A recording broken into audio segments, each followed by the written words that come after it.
Waterloo in the early 80s, but can't confirm that, so I'm not going to make that claim. Now, one of the interesting things about a little over 13 years ago, he was involved in the first live on the internet broadcast wedding. We're using gesture control, where it was a nice Jewish wedding, and I got to break a virtual Jewish glass. So that was part of my claim to fame in connection to Vincent. And on that note, I'm going to let Vincent take over. We're going to keep questions for the end. We do have receptions, so Vincent's going to be joining us at the reception, so if you have questions, catch them there. Very nice. Thanks, Alan. Just want to start to say I really enjoyed the day. I really enjoyed being here and listening to all the speakers, and I certainly learned a lot. It was very enjoyable and very engaging. So that was quite good, and I really enjoyed Alan's opening keynote.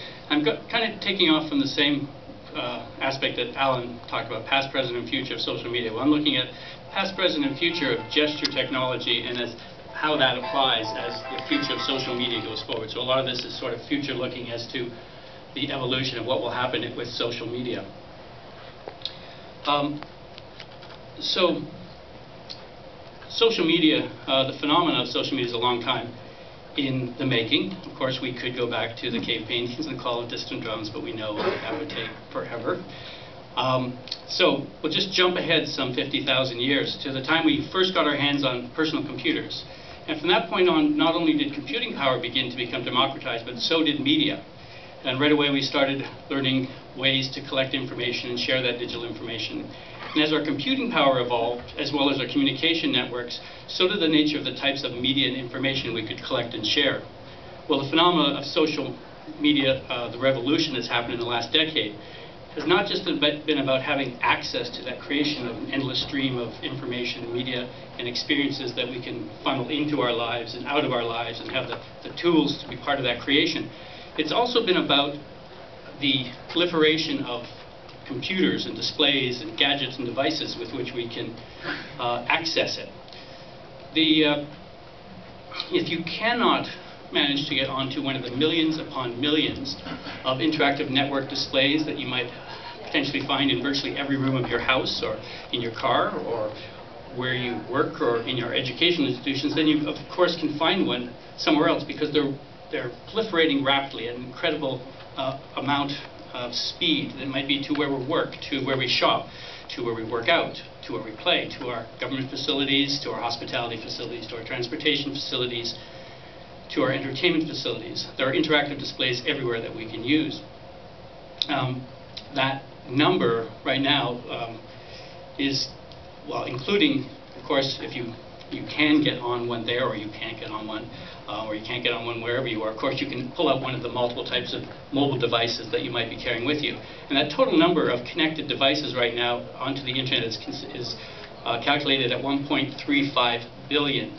So there's a lot out there. The point is that we are surrounded by a continuing evolution of computer displays with which to access this cornucopia of social media that's being produced on a minute by minute, if not second by fraction of a second basis. So screens everywhere in our lives. Well, the other aspect of social media in terms of the human experience of it that has been an influencing factor and has been evolving all along, and has been an influencing factor up to now, but will continue and become even more so in the future, is the nature of how we are able to interface, to actually interact with that media and those displays. This is where gesture control comes in, because it's gesture control, along with a number of other interfaces like voice control, that are going to allow us a more natural user interface with which to reach deeper and more dynamically into these network cyber worlds for our social media experience. And just as a definition in terms of gesture control, that runs the gamut of anything other than just pure clicking. When we're using our mobile phones and we're making gesture-like movements, things we're scrolling, we're swiping, anything like that, all the way up to pointing and controlling, full body gesture control using our bodies and any part of that. So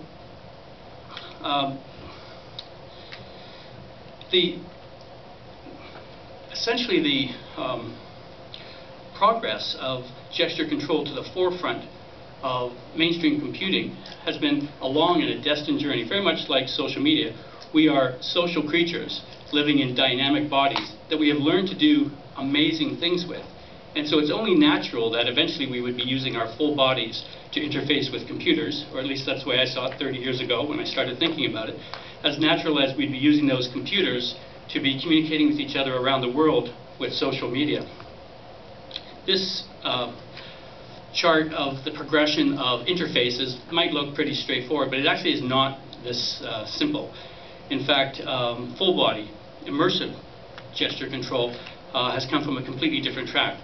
Our computers came from calculators and typewriters, and the interfaces that we designed early for those, like mice and keyboards, were appropriate. The vision, we'll say, of gesture control, full body immersive gesture control, came from a completely different set of, we'll call it mindset. If I try to think of a metaphor for what archetype in us it came from essentially the dancer in us all, that part of us that loves the experience of exploring, engaging, and discovering our bodies and what we can do with them. And it was this vision of trying to create something, invent something that we could use our full bodies to interface with our computers that drove Francis McDougall and myself back in the early 1980s to create an interface, in this case a video gesture control interface for experiencing our bodies with computers. You know, we had seen the progression of keyboards and mice and joysticks as, you know, sort of forcing the user to sit in front of their computer, spending greater and greater amounts of time just sitting using their hands. And as computing was becoming more and more a part of our lives, leading to a more sedentary lifestyle, we wanted to invent a technology that would enhance our embodiment, allowing us to use our bodies for, you know, to interface with our computers for any aspect or all aspects of our lives. And so what we essentially did is we looked at that and we said, you know, what can we do? What can we create? And the first thing we said is let's create something that's a new artistic medium first, as the first example of that technology. And we wanted to create something that people could literally step into and play and you know, express themselves. I'm probably going to bring the audio down a bit. Yeah, that's probably good for all of it.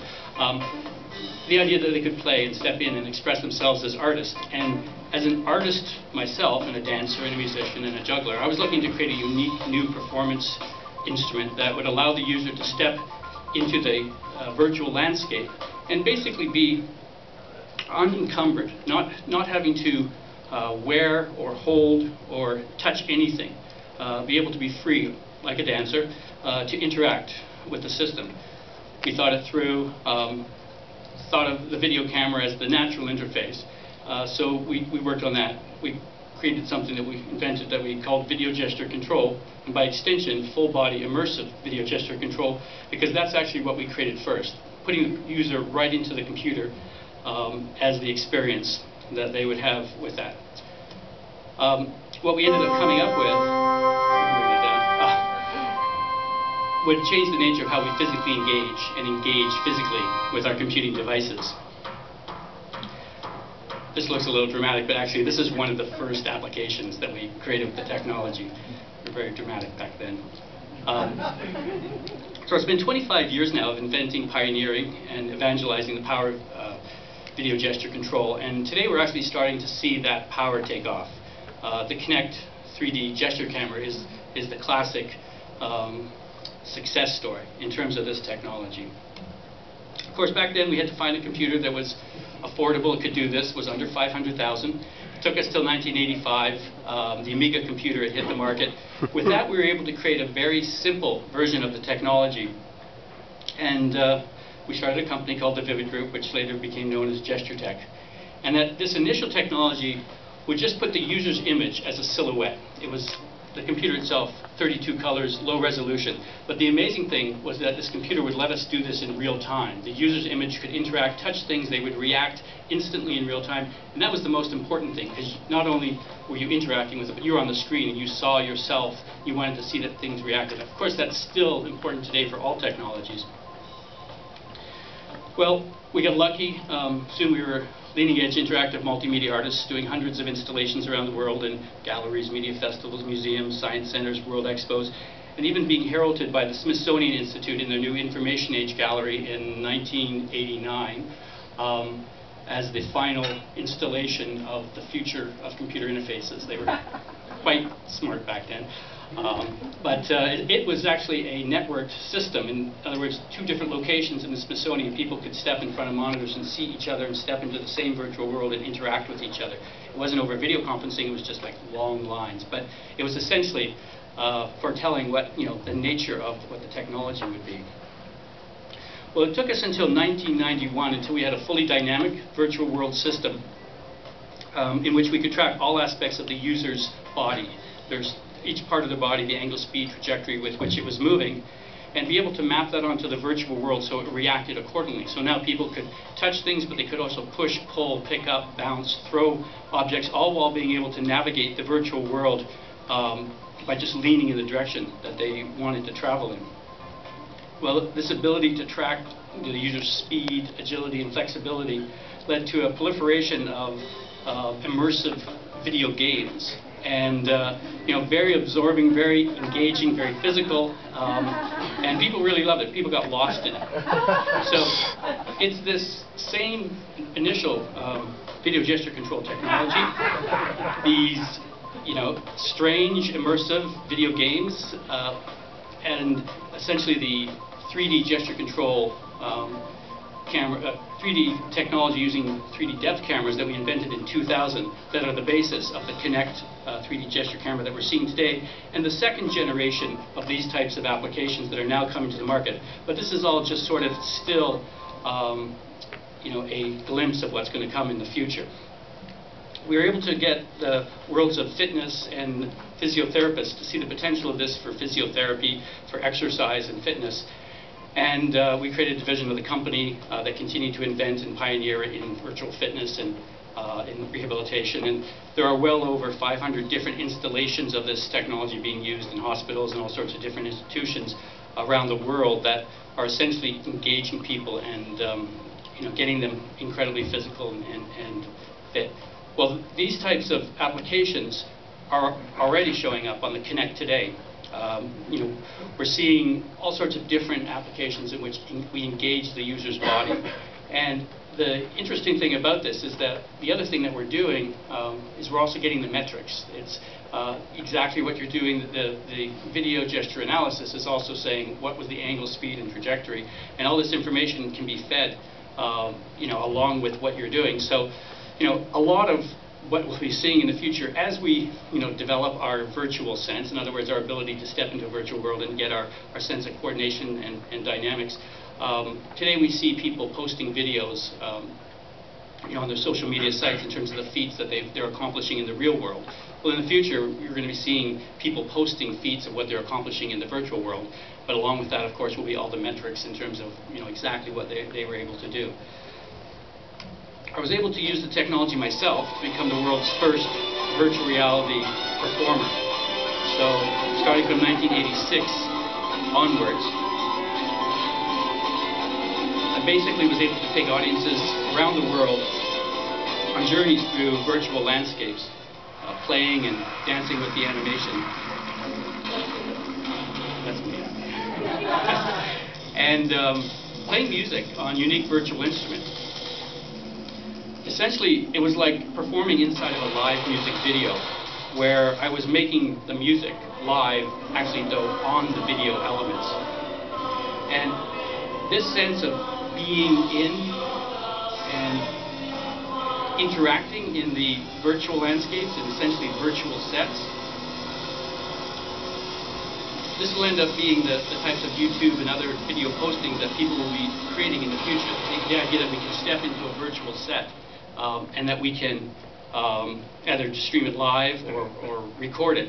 And whether it's performance or whether it's actually creating a show, we'll be able to do it all in the virtual set. But the other dynamic, once again, because this is video, is that that video stream can come from anywhere. So we don't all have to be in the same place to be stepping into the same virtual world.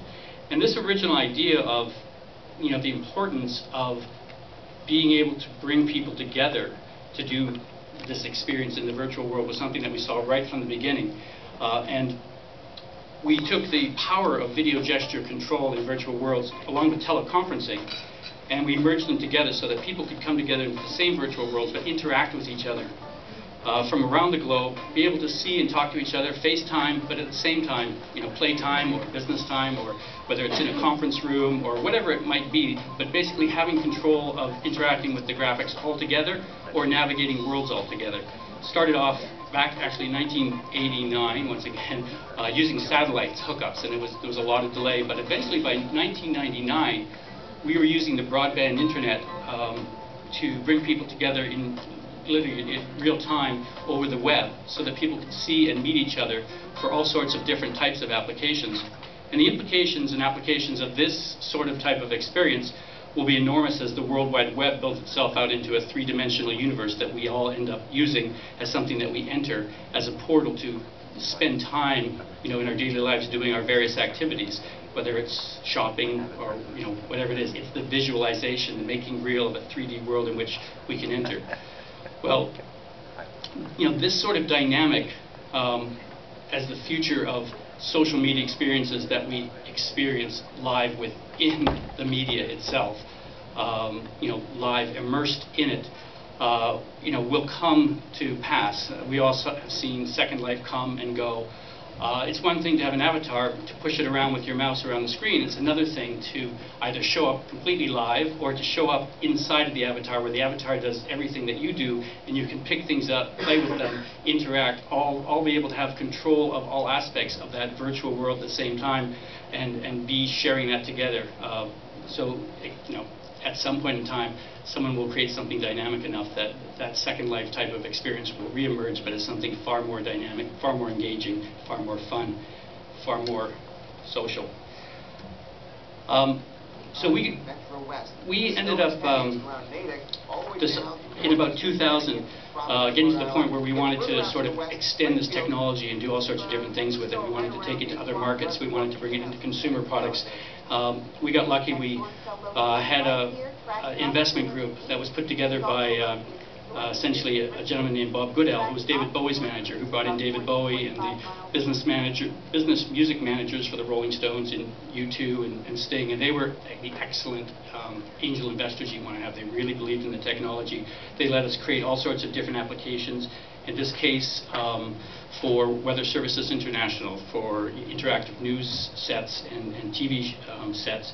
And now there's over 250 of these stations using this type of technology around the U.S. We also were able to license our patents and our technologies to Sony for the iToy, for immersive gaming on that, and more recently to Microsoft for the Xbox for Kinect-like experiences.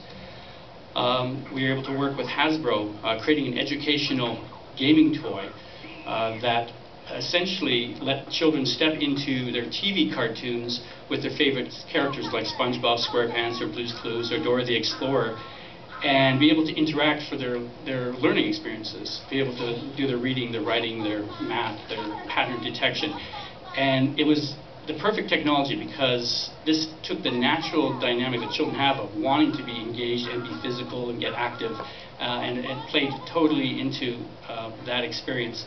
And it'll be this type of sort of immersive learning experiences that will be the way in the future children will be learning, and in a lot of cases it'll be a social experience where they'll meet up with friends in the same virtual, call it cartoon classroom, if you want to say per se. Well, we also started moving the technology into other areas. By 2003 we had ported the technology onto mobile phones, and today there's over 100 million mobile phones around the world using our technology in one form or another of video gesture control. There's about 300 different applications, but they vary because in some cases it's much like an accelerometer. The optic flow that's picked up by the camera knows where it is in space. You can track it on tiny movements, but you can also track large movements. So the types of dynamics of the games really vary. Everything from golf to to tennis to bowling, and games of really tight control. But also for literally holding the phone and using the other hand to play, or actually to point and control to navigate through content, like swiping through media, etc. And then this, which is immersing the user right in the game. So putting the phone down. In Japan, their phones sit nicely on the table with the thing up. And so users can actually, there's a whole bunch of games where they actually can do that thing that we started back in 1986, and they can be immersed on their phones. So, this will have a big impact in terms of the types of casual gaming or casual experiences that people will have with their mobile devices. We also moved the technology into the digital signage and public displays, basically public installations of the technology. We had done a lot of installations of that initial technology, most of it around the world. In the major market at that point was museums and science centers, but now we were looking at how do you get this into all sorts of other places, get rid of the green screen which we used to keep people in. So we invented, in 1998, interactive surfaces. So we talked about interactive projections on floors and walls and windows and tables. And the applications varied very dynamically from just pure fun, play, artistic, to a lot of branding, to a lot of different types of producing information and media. But even though it was very successful, and today there's tens of thousands of these systems all over the world, and any surface can now be interactive, and it has sort of brought signage into a whole other realm where you don't actually have to have the physical sign. You just project from a distance, no one touches anything, nothing gets broken. So it's always been the great thing about video gesture control, is like no one really ever touches anything. Moving that, what was essentially a multi-point, you're tracking all the different points, but we weren't, in that particular case, tracking the user very specifically just to look at very specific hand movements. So we started pioneering it into multi-touch in about 2000 through 2003. So all sorts of different walls and tables that we were able to be much more dynamic in terms of the navigation. And of course, we weren't the only ones pioneering multi-touch at the time. There was a lot of other technologies that had come along that you can do multi-touch with.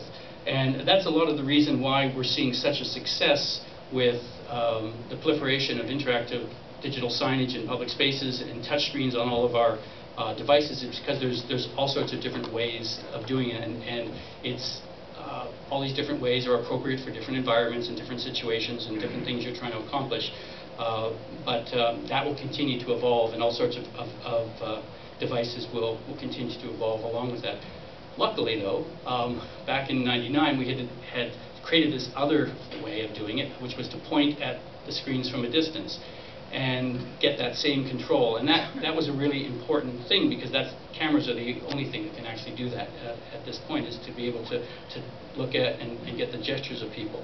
And so that technology itself became very powerful, and we sold hundreds of installations where large screens, people could step back and they could point and control and literally navigate, whether it was multi-touch or single touch.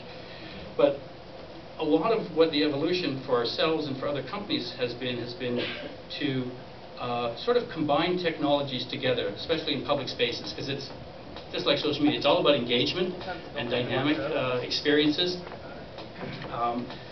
You're wanting it to be sticky, you're wanting to get attention. So we might want to have a window that people pass by and it reacts as they pass by. We might want to have it so that they see themselves in the screen. But we also want them to then be able to walk up to the screen and then, actually navigate through content, put in their name, whatever it might be. So in a lot of cases, we'll combine the gesture control to attract them in and to get them enjoying, make it an entertainment type of experience. But if we want to make it sort of either an information collection or allow them to engage in social media with that sign, we have to have a touch screen. So it's just about creating this variety of applications. So social media is growing rapidly in the digital signage world, and that's a big part of our business is public digital signage, and it's everything from, of course, like video conferencing on signages, meeting people up from different locations, interactive virtual fitting rooms, virtual mirrors in retail stores, and then just signs with the ability to have Twitter feeds or whatever it might be that they're doing. So I'm just going to go through some really interesting uses of digital signage for with social media. This is one that the Canadian government did for tourism in many cities. I think it was across the U.S. Creating an interactive window that was a touchscreen window with Twitter feeds. And essentially, what they were doing is they were collecting all the Twitter feeds in which anyone had been talking about visiting Canada and how much they enjoyed it. And they'll put this into the U.S. cities on the streets and let people come up and interact and not just obviously read the feeds, but also see the images of the locations, etc. Go back.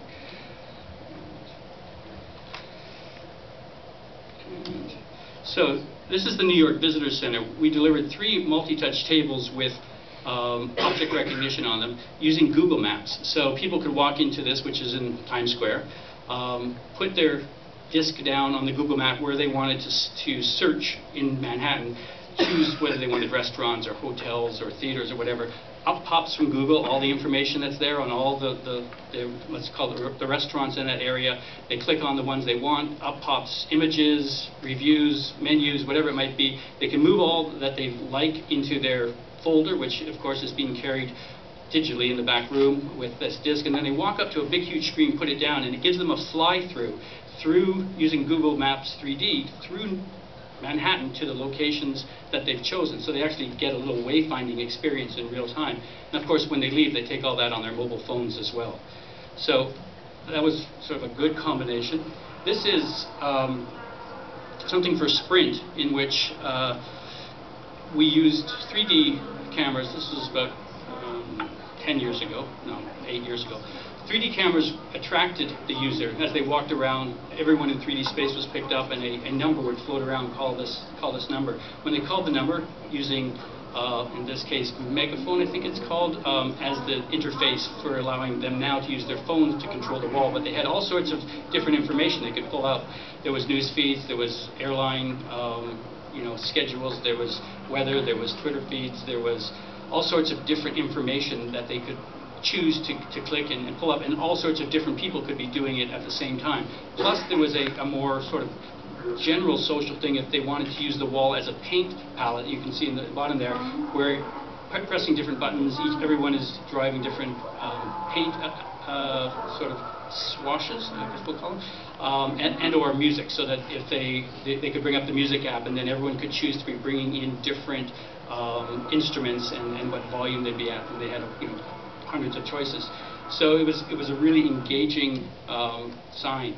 The important thing with all of this, of course, is it has to be engaging, it has to be dynamic, and so even if it's just social media, it needs to be presented in such a way that engages the users while they're searching through it. So content is king in digital signage, because you're trying to capture people who are usually generally on their way somewhere.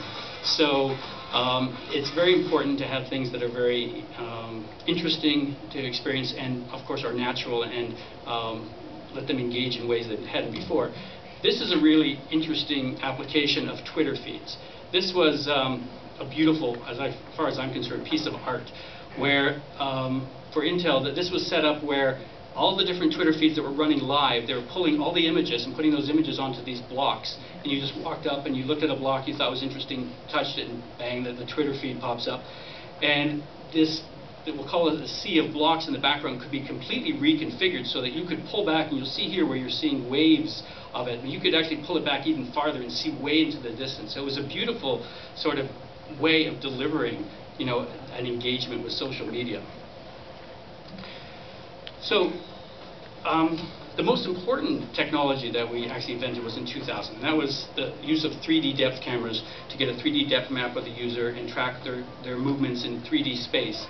And it took our gesture control to a completely new level of gesture analysis and sort of recognition. So it changed what we could actually do, where we could do it, and how we could let people interface with the technology.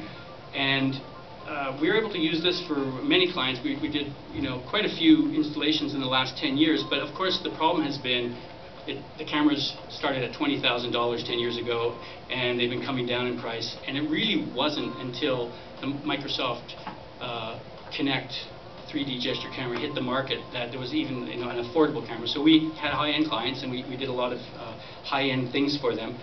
But now with the release of the Kinect, and PrimeSense has another camera, Asus, on the market for PCs, we're seeing sort of a quick revolution in gesture control.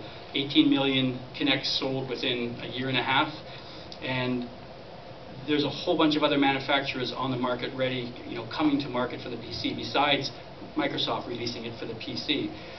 So when we started doing this 10 years ago, we were talking to all the Fortune 500 electronics manufacturers, etc. And they were all intrigued with the technology and what they thought they could do with it, or how they do it, and when they would do it. But nowadays, literally all those same Fortune 500 companies all know they have to have their own gesture strategy. They're all getting their own internal groups for what they're going to be doing for gesture, because they've seen the success of it. They know they're coming. They know there's a power to it, and that we're just at the beginning of that. We were able to push the boundaries in a whole bunch of different areas, including essentially surgery rooms, clean rooms, rehabilitation, disabilities, public signage, classrooms, training, presentations. I usually like to give this presentation with gesture, but I'm unfortunately not doing that today. The main area that we worked in that is going to be the most proliferation of the technology is getting it into the actual displays and the systems that we're putting in our homes. We worked with a number of the different display manufacturers, including Hitachi, who was the first to work with us in terms of working on applications to put this into the TVs.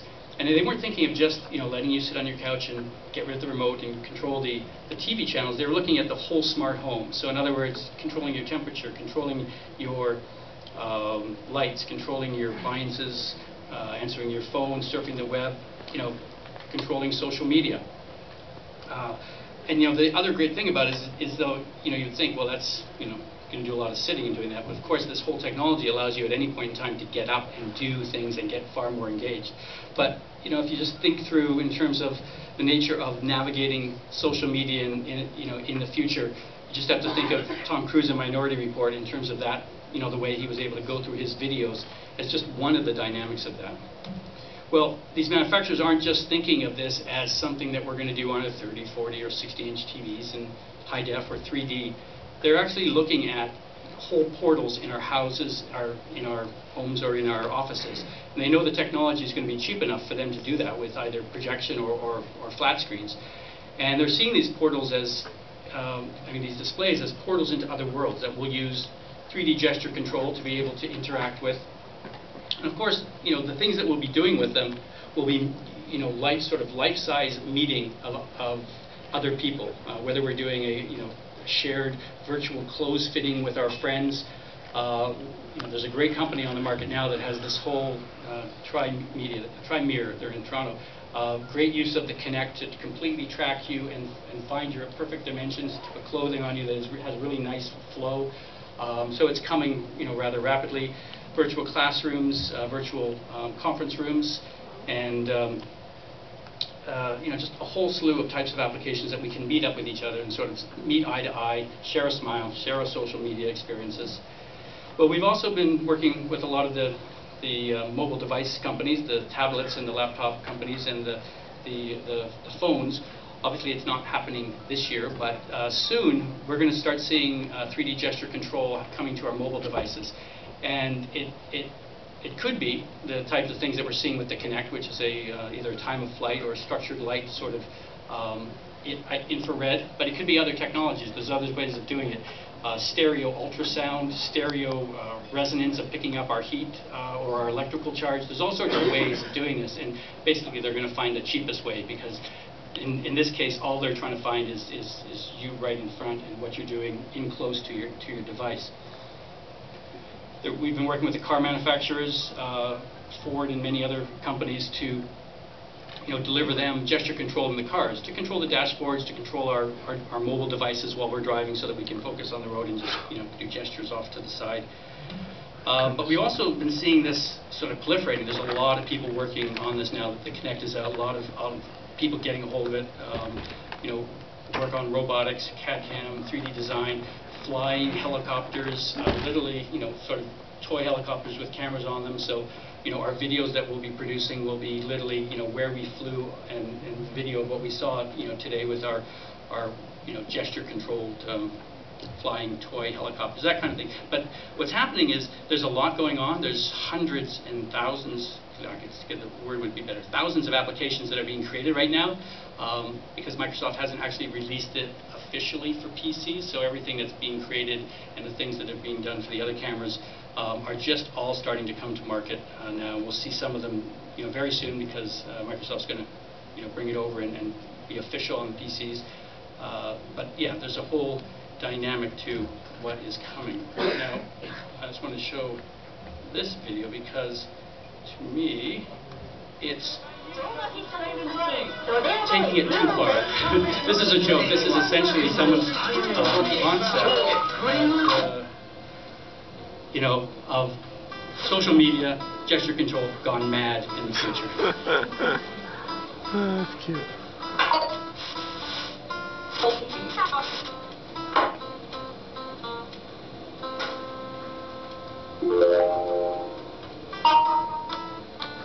Cup of tea. Fill kettle with 2 hot plates, 1 PJ Tips tea bag in a green mug.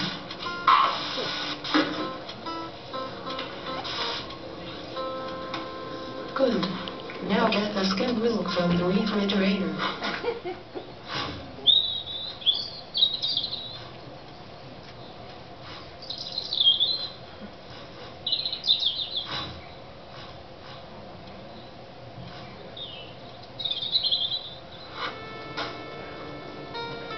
So you get the basic idea of that. Yeah. Well, the important thing to remember here is that we're really just at the beginning. I mean, we've been doing this for 25 years, but in terms of it getting out into